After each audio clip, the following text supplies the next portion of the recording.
अब की बार किसका उत्तर प्रदेश। नमस्कार, आप देख रहे हैं न्यूज़ 24। मैं हूं आप सभी के साथ विपनेश माथुर। आइए ब्रेकिंग विद एजेंडा की शुरुआत करते हैं और आज बात जाटलैंड की होगी, जहां पर बड़ी जंग जारी है और लड़ाई दिलचस्प होती जा रही है। BJP versus Akhilesh Jayant. जी हां, जाटलैंड की सियासी जंग हर दिन नया मोड़ लेती हुई नजर आ रही है, आप देख ही रहे हैं। और अब तक एसपी आरएलडी पर सवाल खड़े करने वाली बीजेपी खुले मंच से जयंत चौधरी को बीजेपी में आने का ऑफर दे रही है। कल अमित शाह ने जाट नेताओं से इमोशनल बात की और उसी मंच से चौधरी चरण सिंह की विरासत के बीजेपी के दरवाजे खुले होने की बात कही, जिसके बाद प्रवेश वर्मा, संजीव बालियान ने खुलकर जयंत को बीजेपी में आने का ऑफर दे दिया है। हालांकि थोड़ी देर बाद ही जयंत का ट्वीट आया, जिसमें उन्होंने बीजेपी को किसान आंदोलन पर घेरा और कहा कि न्योता मुझे नहीं, उन 700 किसान परिवारों को दो जिनके घर आपने उजाड़े हैं। सियासी खींचतान का जाट वोटों पर कितना असर पड़ेगा? क्या जाट बीजेपी के साथ आएंगे या अखिलेश जयंत को राजगद्दी पर बैठाएंगे? इसी मुद्दे पर बात करने के लिए हमारे साथ बीजेपी, एसपी और आरएलडी के नेता मौजूद हैं और साथ ही हमारे संवाददाता राजीव रंजन, मथुरा से प्रशांत देव और कैराना से ऋषिकेश से जमीनी सच्चाई जानेंगे, आपको बताएंगे। ये 4 तस्वीरें इस वक्त आपकी टीवी स्क्रीन पर।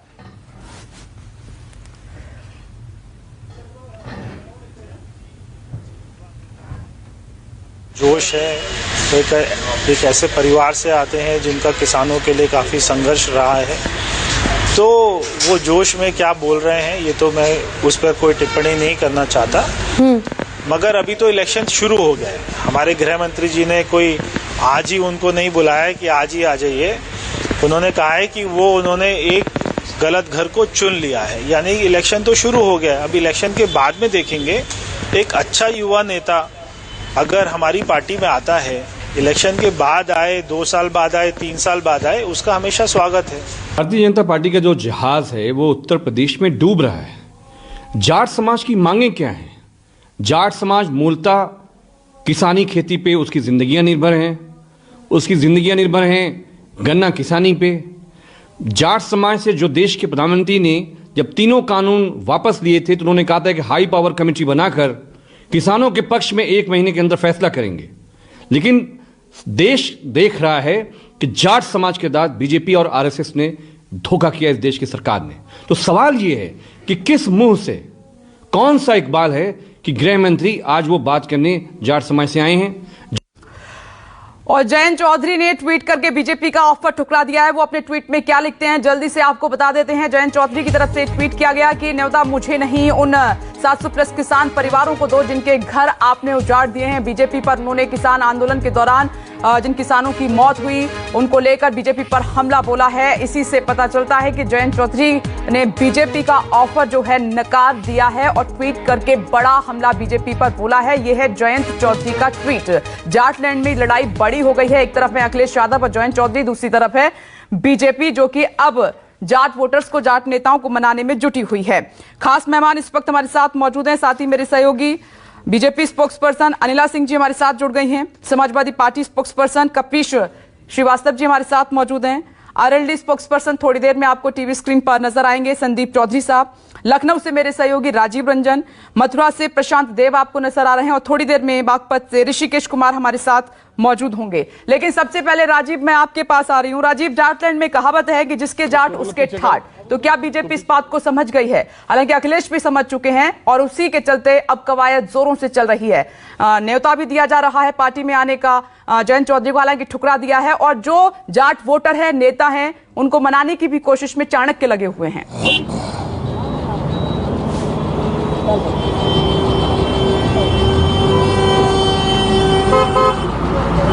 देखिए विपनेश, प्रथम चरण के जो उत्तर प्रदेश के चुनाव हैं वो कुछ दिनों के बाद होंगे, 10 फरवरी को होंगे। और पहला इलाका मैं बार बार कहता हूँ, सबको पता भी है कि पश्चिमी उत्तर प्रदेश के जाट बेल्ट में ही पहले चरण का चुनाव होना है। और सबसे ज़्यादा सीटें अगर उस तरीके से देखें तो फर्स्ट फेज इलेक्शन में जाटों ने पिछले 3 चुनाव में, अमित शाह ने कल जो बातचीत की जाट अपने पार्टी के पदाधिकारियों से, उसमें उन्होंने ये बात कही कि जाटों ने ही 2014, 17 और 19 की सरकार बनवाई है।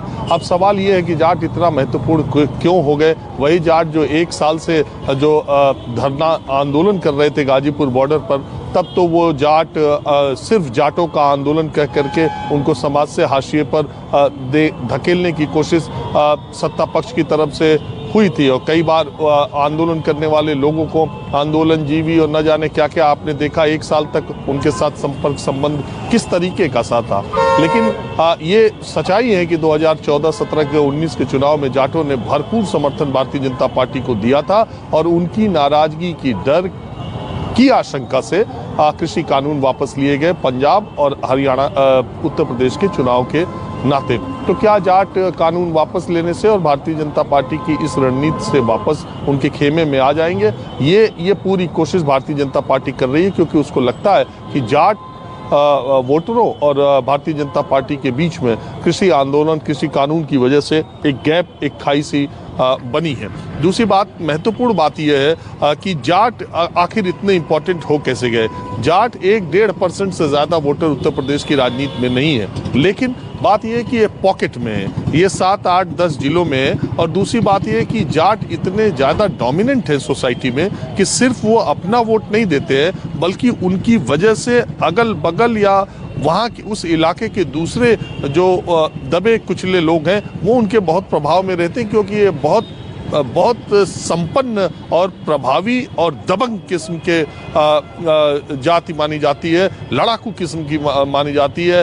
लैंडलॉर्ड हैं ये, ज़्यादा इनके पास ज़मीनें हैं, ज़्यादा खेती बाड़ी है और शारीरिक रूप से भी आपने देखा तो उनका एक प्रभाव इस तरह का सोसाइटी में है कि वो जिस तरफ मुड़ते हैं उसका एक मनोवैज्ञानिक प्रभाव पड़ता है, दबाव पड़ता है।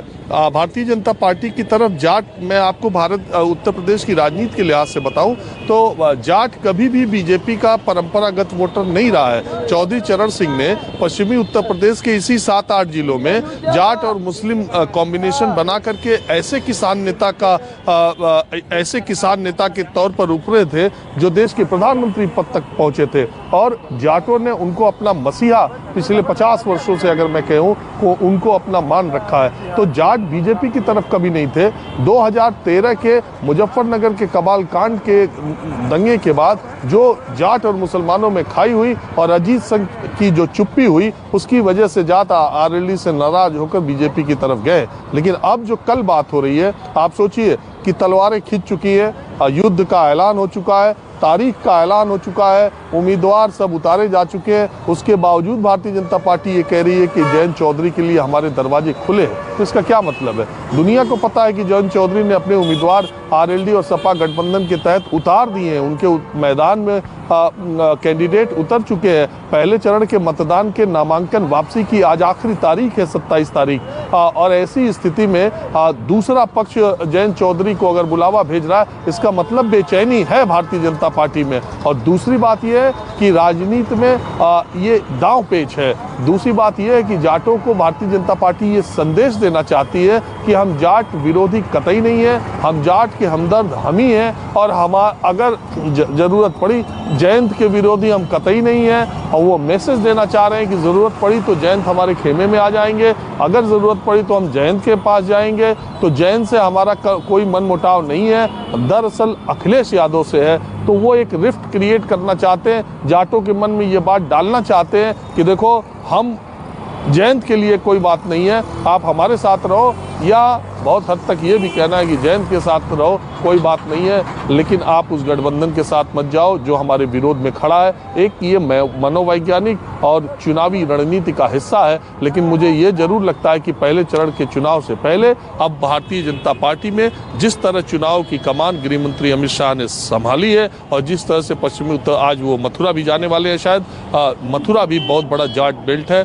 तो अब जमीनी स्तर पर अब बीजेपी ने कमर कस ली है। आप देखिए पश्चिमी उत्तर प्रदेश में तमाम जगहों पर उनके बड़े चेहरे आज दौरा कर रहे हैं। और आप ध्यान दीजिएगा जितने भी लोग जा रहे हैं, चाहे गृह मंत्री अमित शाह हो, चाहे रक्षा मंत्री राजनाथ सिंह हो, या उनके जो भी बड़े नेता हो, एक बात ध्यान रखिए, सबके कार्यक्रम में मंदिर में दर्शन पूजन मस्ट है। और वो उस इलाके की जो जहाँ जा रहे उस इलाके में मान्यताओं वाले मंदिर में दर्शन पूजन करेंगे। तो ये पूरा जो चुनाव है पहले चरण का, उसमें बीजेपी का जो ट्रैक है और पिछले 3 चुनाव में जो ट्रैक है उसी पर आगे बढ़ने की कोशिश कर रही है। जयंत चौधरी को बुलावा भेजना, उनके लिए अच्छी बातें कहना, ये समय की रणनीति का ये सब चुनावी रणनीति का खेल है, ऐसा कतई नहीं है। मैं इस समय कोई भी जयंत चौधरी का कोई भी जिसने उम्मीदवार अपने उतार दिए हैं, तो अब उसके बाद चुनाव के बाद क्या होगा ये देखा जाएगा।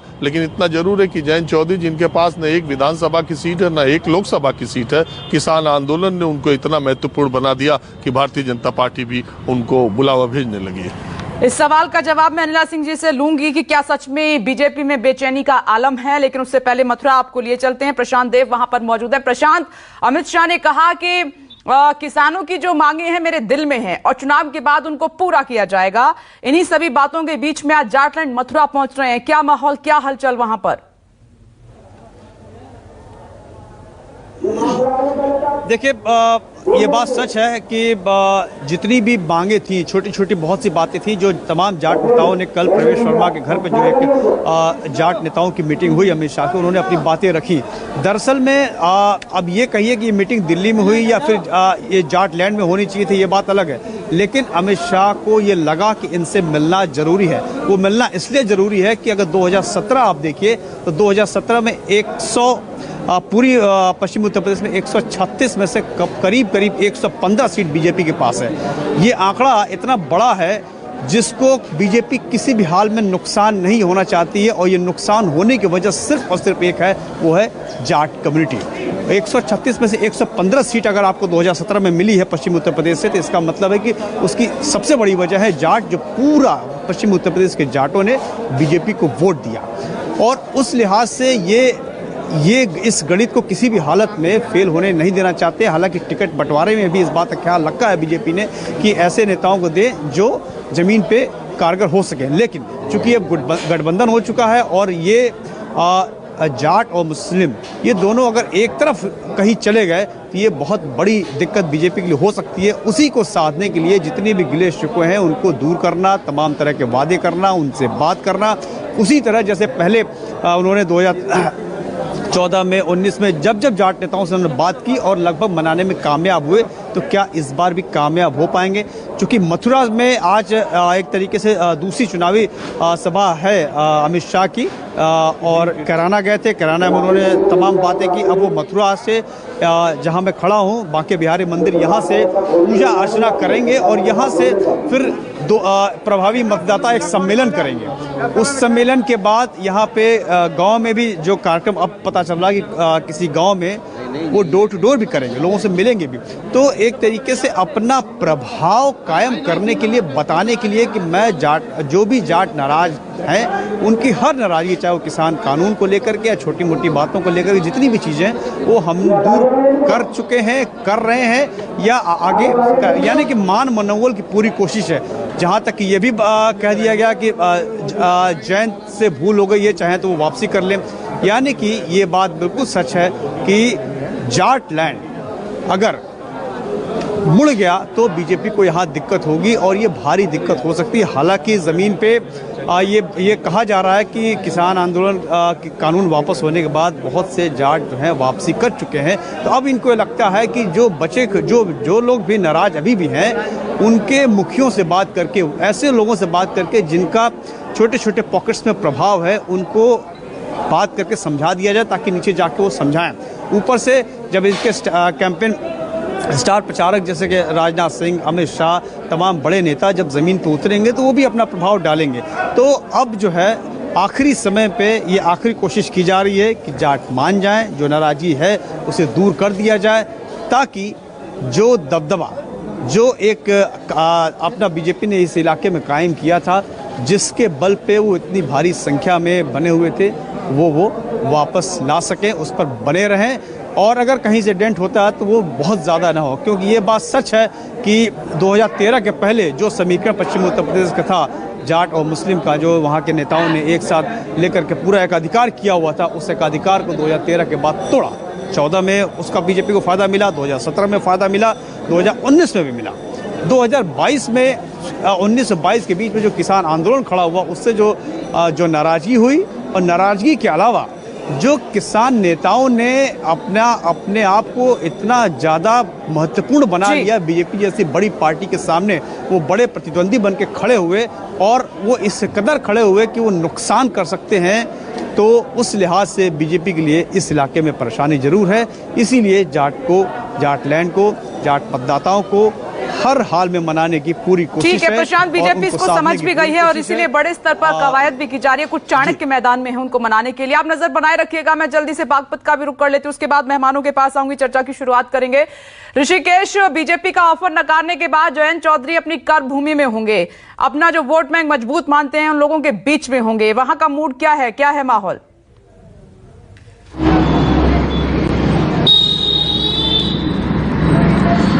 विपनेश, दो महत्वपूर्ण बातें हैं। कल के जाट जो बैठक हुई है बीजेपी के साथ, जो स्थानीय नेता हैं बागपत, शामली या फिर मुजफ्फरनगर, ये इन इलाकों में 15 सीटें हैं जो जाट बहुल आप नहीं कह सकते, लेकिन जाट निर्णायक हैं। पहला ये है कि जाट नेता ये कह रहे हैं कि बीजेपी कंफ्यूजन क्रिएट करना चाह रही है मुस्लिम मतदाताओं के बीच में, क्योंकि मुसलमान के मुकाबले जो गोलबंदी होती रही अब तक 17, 14 या फिर जो 19 का लोकसभा चुनाव रहा, तो उन मतदाताओं को कंफ्यूजन क्रिएट कर रही है कि हमारे साथ ये ट्रस्टेबल नहीं है जातियां, और अगर हम जाट उम्मीदवार को वोट देंगे तो फिर ये बीजेपी के साथ भाग जाएंगे। नंबर एक, इसका राजनीतिक पहलू ये है और ये बात जाट नेता समझ रहे हैं और बीजेपी इस बात को भी समझ रही है।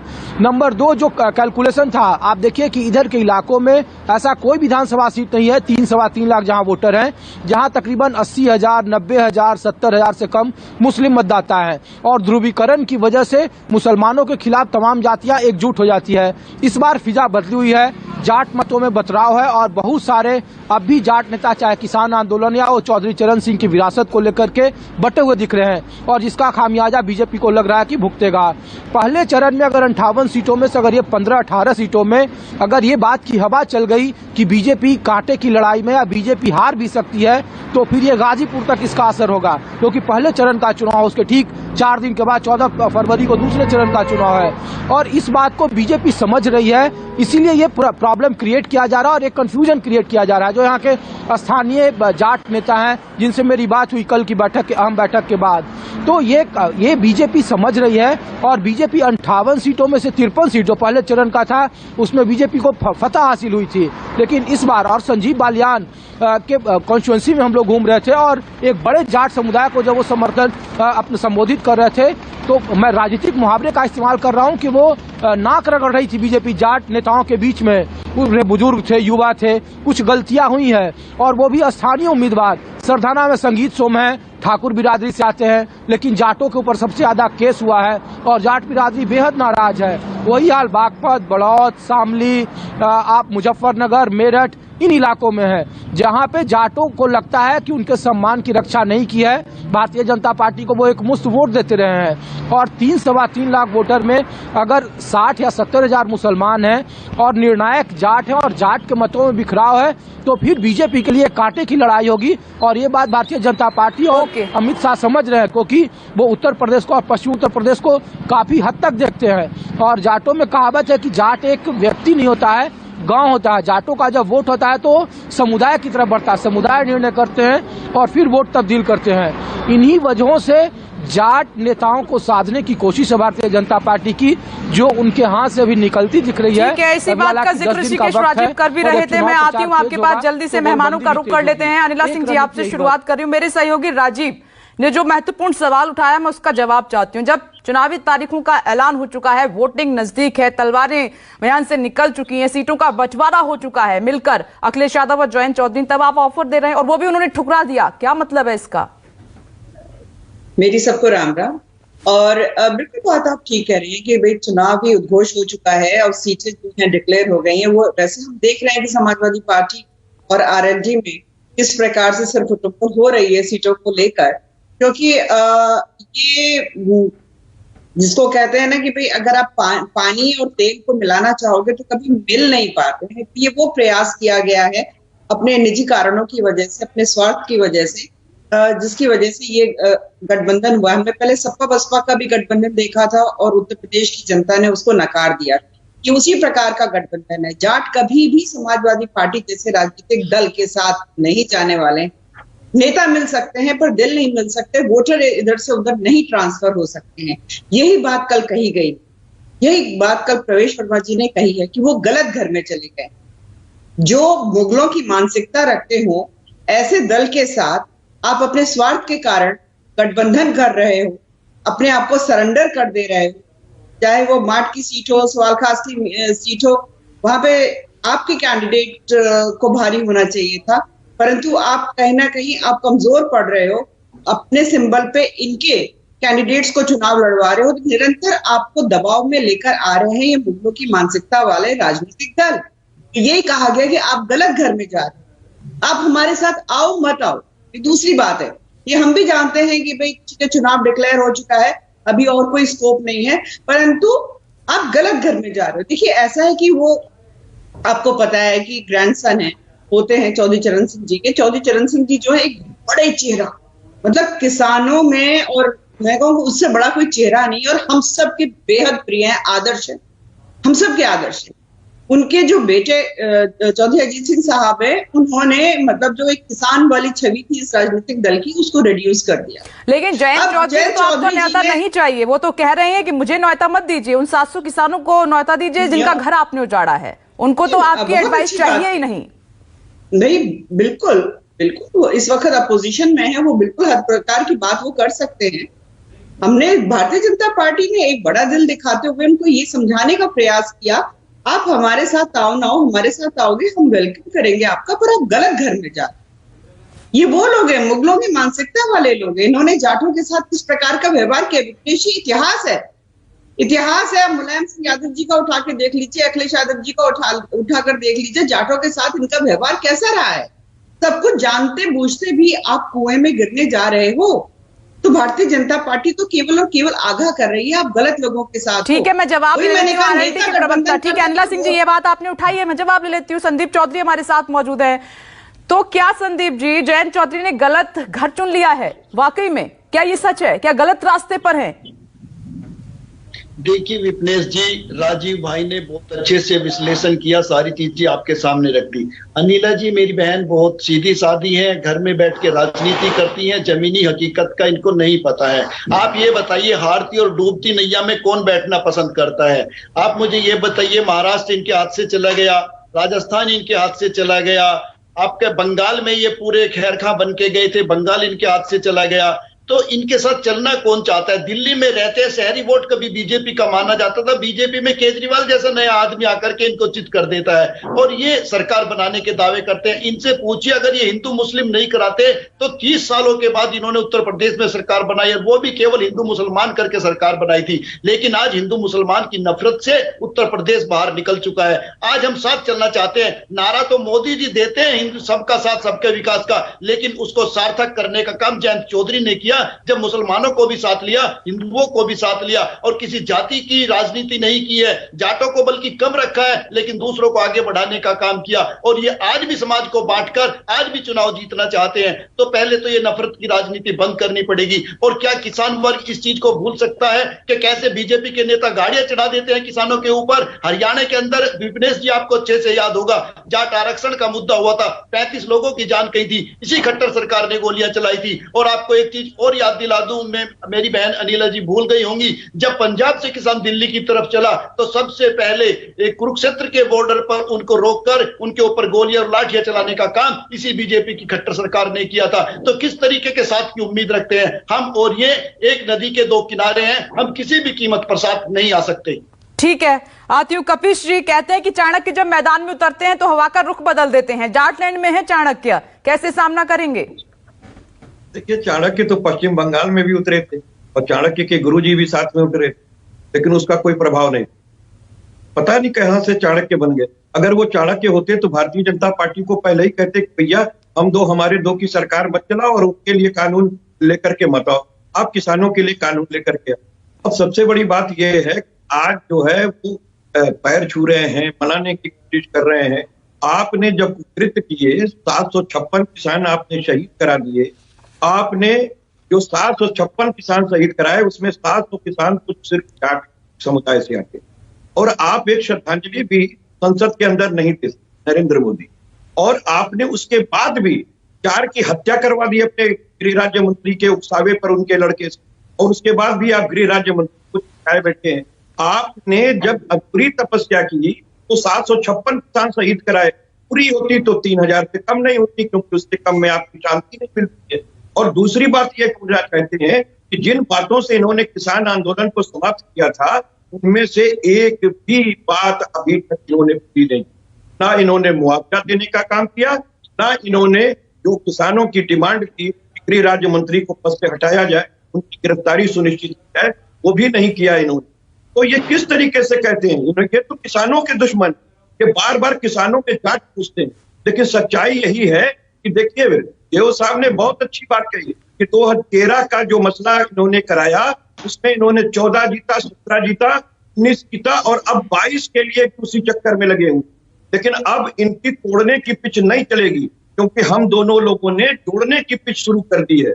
और जब तक किसान हम लोगों के साथ है, हम जाट और मुसलमान के रूप में किसान को नहीं देखते हैं। इनसे पूछेगा ना कि आप खुद देख लीजिए, पश्चिमी उत्तर प्रदेश में इनके नेता कन्विंसिंग नहीं कर पा रहे हैं, भगा दिए जा रहे हैं। जनता प्रश्न कर रही है, हर गांव में 3 लाशें, 4 लाशें, 5 लाशें इन्होंने भिजवाने का काम किया है। तो कैसे वो जनता इनको बर्दाश्त करेगी? और वो जाट नेता इनको कहते हैं कि किसान नेता, अरे वो किसान नेता थे, वो जाट नेता नहीं थे जिनकी बात आप, जिनके पोते की आप बात करते हैं।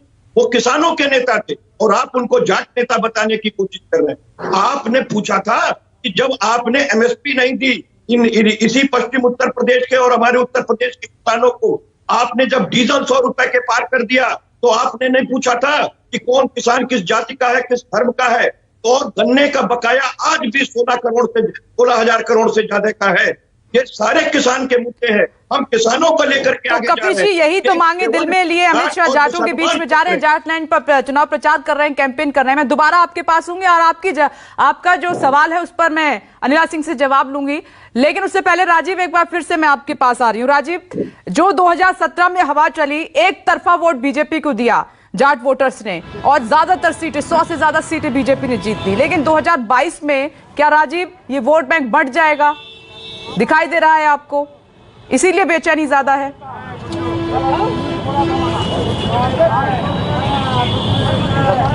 देखिए विपनेश, एक बात मैं बता दूं, चौधरी अजीत सिंह जो चौधरी चरण सिंह के बेटे थे, अपने जीवन के दोनों अंतिम चुनाव वो हार गए, जाट लैंड से, बागपत से, मुजफ्फरनगर से। तो देखिए, भारतीय जनता पार्टी ने इसमें कोई दो राय नहीं कि जाट वोटों में जो सेंधमारी की थी उससे कहीं हद तक, मतलब आप देखिए, जयंत चौधरी और चौधरी अजीत सिंह दोनों चुनाव हार गए। ये इतने, मतलब एक समय ये माना जाता था कि ये असंभव सी चीज़ है कि बागपत से, हालांकि एक बार और हारे थे बीजेपी के कैंडिडेट से, लेकिन दोनों के दोनों चुनाव हार गए। और जाटों का इतना ज़्यादा बीजेपी को समर्थन था, माना ये जाने लगा था कि अब जो आरएलडी, राष्ट्रीय लोकदल, जिसका चुनाव हैंडपंप है, उसका अस्तित्व उत्तर प्रदेश की राजनीति से समाप्त हो जाएगा। इस जगह पर, इस हाशिए पर भारतीय जनता पार्टी ने आरएलडी को पहुंचा दिया था। लेकिन सिर्फ एक किसान आंदोलन हुआ मेरी समझ से, और इस एक साल में जो खटास, जो दूरियां जो पैदा हुई, जो बयान आए, जो चीज़ें हुई, जो जाटों के बारे में बातें कही गई, जाट किसान जो उस इलाके के थे, जिस तरह का उन्होंने आंदोलन किया, बॉर्डर पर लगातार बैठे रहे, इसमें कहीं कोई दो राय ये मानने में नहीं है, क्योंकि मैं गाजीपुर बॉर्डर पूरे साल जाता रहा कि वहाँ पर अगर 80% किसान उत्तर प्रदेश के गए थे, तो 80% जाट किसान ही थे। और उस आंदोलन को वहाँ एक तो पंजाबियों के लंगर, सिखों के लंगर ने चलाया, और दूसरे जाटों ने चलाया। तो अब वो बातें जो एक साल तक चली हैं, तो अभी 2 महीने पहले किसान आंदोलन खत्म हुआ है, तो वो दरार, वो खाई पट पाएगी क्या? एक चीज ये है। दूसरी ग्राउंड रियलिटी ये है विपनेश कि 40 साल से नीचे का, खास करके जो लोग, मुझे जहाँ तक याद है 1986-87 में चौधरी चरण सिंह जी का स्वर्गवास हुआ था, तो तब से जो 35 साल, जो ये 13 और 22, 35 साल आप मान लीजिए, 35 साल 40 साल के नीचे का जो जाट वोटर है, उन्होंने चौधरी चरण सिंह को नहीं देखा है, उनके प्रभाव को नहीं देखा है, उनके काम को नहीं देखा है। वो जिस पश्चिमी उत्तर प्रदेश के माहौल में पले बढ़े हैं, उसके बाद भारतीय जनता पार्टी एक ऐसी पार्टी के तौर पर आई जिसके साथ वो अपने आप को बहुत संबद्ध पाते हैं, बहुत ज़्यादा जुड़ाव पाते हैं। और जो जाटों का जो एक बड़ा वर्ग है जो 40 साल से ऊपर का है, 50 साल से ऊपर का है, उसने 2014, 17, 19 में भी नलके का साथ दिया था, हैंडपंप का साथ दिया था। लेकिन जो पॉपुलेशन 40 के नीचे जाट वोटरों की है, 18 से 40 की, वो साइजेबल अमाउंट है। उन्होंने अपने बड़े बुजुर्गों की बात न मानते हुए भी तीनों चुनाव में भारतीय जनता पार्टी का साथ दिया था। भारतीय जनता पार्टी उन्हीं फिर वोटरों पर निगाह केंद्रित, उसे मालूम है कि एक उम्र से ऊपर के जाट वोटर बीजेपी पर इतने जल्दी आने वाले नहीं है। इसीलिए चुनाव से ठीक पहले मेरठ में स्पोर्ट्स यूनिवर्सिटी की आधारशिला रखी गई, उसका आधारशिला रखी गई कि यहाँ यूनिवर्सिटी बनेगी। आपको मालूम है वो खेल खिलाड़ी कितने तेज होते हैं, तो युवाओं को अपनी तरफ ले आने का पिछले जो 1 साल में संबंध बना है, अगर मैं एक उसमें कुछ पंक्तियों में जाट और बीजेपी के बीच के संबंध को बताऊं तो तुम बराबर खफा हो हम बराबर मनाएं, न तुम बाज आओ न हम बाज आए। मजा आता है तुझे रूठ जाने में तो लुत्फ आता है मुझे तुझे मनाने में। रूठना है जरूरी तो रूठो मगर बाद में मान जाने का वादा करो। तो कुछ इस तरह का जाट और बीजेपी के बीच में रिश्ता चल रहा है। राजीव, मैं आती हूँ। अनिला सिंह जी मुस्कुरा दिए आपकी लाइनों पर। अनिला सिंह जी, क्या बीजेपी को 2022 में पश्चिमी उत्तर प्रदेश में किसानों की नाराजगी का खामियाजा भुगतना होगा? देखिए, ये तो समय बताए, ये तो समय बताएगा। एक जो नरेटिव बिल्ड करने का कोशिश किया जा रहा है कि जाट जो है वो भारतीय जनता पार्टी के साथ नहीं है, तो जो लोग ये इस गलतफहमी को सजो के बैठे हुए हैं, वो गलतफहमी जो है, या मैं कहूँ ये खुशफहमी जो उनके मन में चल रही है, वो बिल्कुल ध्वस्त हो जाएगी जब नतीजे सामने आएंगे। जाट देखिए वो कौम होती है विपनेश, और जैसे संदीप जी ने कहा है कि मैं उनकी बड़ी बहन लगती हूँ, क्योंकि जाट समुदाय बहुत छोटा समुदाय होता है, चाहे वो जट सिख हो, चाहे हरियाणा में हो, चाहे पश्चिम उत्तर प्रदेश में हो, चाहे वो दिल्ली में हो। हम आपस में कहीं ना कहीं ये कहते हैं कि 2 जाट अगर साथ में बैठे तो पति पत्नी में भी कोई ना कोई रिश्ता निकल आता है। इतनी छोटी कम्युनिटी होती है, कॉम्पैक्ट होती है, एग्रेसिव होती है, राष्ट्रवादिता जो है कूट कूट के भरी होती है हमारे अंदर। ये होता है कि एक घर से तो एक बालक जो है वो खेती बाड़ी कर रहा होता है, दूसरा बालक जो है सरहद पे बंदूक तान कर अपने देश की रक्षा कर रहा होता। तो राष्ट्रवादिता जिस कौम में इतनी भरी हुई हो, जो अगर हम जाट रेजिमेंट की बात करते हैं तो जाट रेजिमेंट का जो मोटो होता है ना, वो यही होता है, यूनिटी एंड वेलर, यानी कि संगठन व वीरता। और इनकी जो वॉर क्राई होती है वो ये होती है कि जाट बलवान जय भगवान। तो ये बलवान कौम है, तो ऐसे लोगों के साथ अगर जा रही है जिनका केवल और केवल स्वार्थ का विषय रहा हो, जिनकी मानसिकता पाकिस्तानवादिता रही हो, जिनकी मानसिकता जिन्नावादिता रही हो, ऐसे दल के साथ संगठन में जा रहे हो, तो हम निश्चित है कि जाट जो है शिफ्ट नहीं करने वाला है। सबसे बड़ी प्रॉब्लम मैं छोटा ही रिएक्शन ले पाऊंगी क्योंकि वक्त की कमी है। आप कह रहे हैं कि ऐसे लोगों के साथ जा रहे हैं तो जाट शिफ्ट नहीं होगा, वोट बैंक आपकी तरफ ही रहेगा। कपिश जी, आप किस तरीके से देख रहे हैं? वो अमित शाह कह रहे हैं कि मैं दिल में लेकर चल रहा हूं इन वोटर्स को, किसानों को, उनकी बात कर रहा हूं, चुनाव के बाद मांगे भी पूरी। अगर वो मनाने में कामयाब हो गए तो फिर आपका क्या होगा आरएलडी और सपा का? पहली बात, अगर वो दिल में लेकर के चल रहे तो किसान आंदोलन के समय कहा कि जहां साल भर से किसान खड़ा हुआ था जमीन, जब वो कील बिछा रहे थे, जब घर खोद रहे थे अपने किसानों के लिए, जब मौत हो रही थी मुसलसल और पर खिलाफ हो रहा था परिवारों में एक गांव के अंदर, तो उस समय अमित शाह जी के दिल के अंदर क्या चल रहा था ये तो समझ में नहीं आ रहा। आपने जाटों को रिजर्वेशन की गारंटी करी थी, लेकिन आपने रिजर्वेशन नहीं दिया, आपने उनको छला। आपने किसानों की आय दुगना करने की बात की थी और आपने किसानों को छलने का काम किया। आपने बताया भी नहीं कि उनकी आय क्या थी और कैसे दुगनी करेंगे, और आपने लागत मूल्य तिगनी कर दी। आज किसान इनके खिलाफ है। आज किसान में अगर जो भी बिरादरी है, चाहे वो जाट हो, चाहे वो सिख हो, चाहे मुसलमान हो, वो सब इनके खिलाफ बैठे हुए हैं। और आज भी पूछ रहे हैं कि 756 किसानों की शहादत कराने वालों, 4 की हत्या कराने वालों, आज तक मुआवजा का ऐलान आपने नहीं किया। आप किस तरीके से उन गांवों में वोट की राजनीति करने जाओगे और चौधरियों की चौधरियाहट उनके खापों से होती है। और आखिर दिल्ली में परवेश वर्मा जी के आपको मीटिंग करके एक संदेश देने की कोशिश क्यों करनी पड़ी? आखिर उत्तर प्रदेश के अंदर आप जाट समुदाय के बीच में यही मीटिंग क्यों नहीं कर पाए? ये दर्शाता है कि आप पूरी तरीके से ध्वस्त हो पश्चिम उत्तर प्रदेश में, और कोई भी खाप और कोई भी जाट नेता, कोई किसान नेता आपके साथ खड़ा नहीं है, और वो अंजाम भुगताने के लिए आपको तैयार है। चलिए ठीक है, आप सभी ने अपनी बात कह ली। 2022 में देख लेते हैं कि जाटलैंड में किसका दबदबा रहेगा, बीजेपी का या आरएलडी या अखिलेश यादव का। मैं आपके पास नहीं आ रही हूं संदीप जी, वक्त की कमी है, चर्चा को यहीं विराम देना होगा। आप सभी का बहुत बहुत शुक्रिया और एक छोटा सा ब्रेक यहां पर ले रहे हैं, फॉर लौटेंगे। नमस्कार, मैं हूं मानक गुप्ता। अगर आपको हमारा ये वीडियो पसंद आया हो तो इसे लाइक और शेयर जरूर करें, और हां, हमें सब्सक्राइब और फॉलो करना ना भूलें ताकि आप देश और दुनिया की कोई खबर मिस ना करें। तो जुड़े रहिए हमारे साथ और देखते रहिए न्यूज़ 24।